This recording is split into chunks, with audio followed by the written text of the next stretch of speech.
ছোট্ট শামীম খুব দুঃখী ছিল। তার প্রিয় খেলনা নৌকাটি ভেঙে গেছে। সে ভাবছিল নতুন কিছু ছাড়া বুঝি আর আনন্দ নেই। তার নানি আমিনা তাকে দেখে জিজ্ঞেস করলেন, কী হচ্ছে আমার সোনা? শামীম ভাঙা নৌকাটা দেখালো। নানি হেসে বললেন, চলো, আমি তোমাকে এর চেয়েও সুন্দর কিছু দেখাবো। তারা দুজনে বাড়ির বাগানে বেরিয়ে এলো।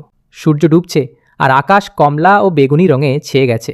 নানি বললেন, দেখো শামীম, আল্লাহ আমাদের জন্য পুরো আকাশটা রাঙিয়ে দিয়েছেন। শামীম আকাশ দেখে অবাক হলো, কিন্তু তার মনটা তখনও কিছুটা খারাপ ছিল।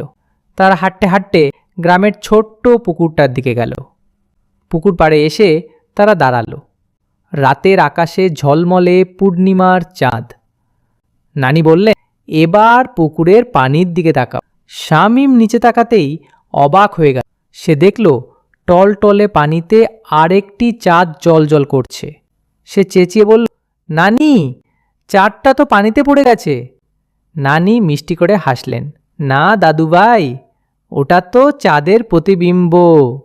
আল্লাহ আজ রাতে আমাদের দুটো চাঁদ উপহার দিয়েছেন, একটা আকাশে আর একটা।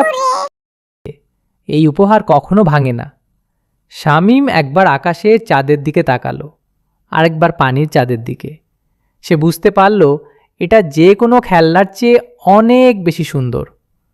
সে তার নানিকে জড়িয়ে ধরে বলল, ধন্যবাদ নানি, এত সুন্দর জিনিস দেখানোর জন্য। সে বুঝতে পারল আল্লাহর সৃষ্টিই সবচেয়ে বড় উপহার। বাড়ি ফেরার পথে শামীম আর মাটির দিকে তাকিয়ে হাঁটছিল না। সে আকাশের অগণিত তারার দিকে তাকিয়ে ফিসফিস করে বলল, আলহামদুলিল্লাহ।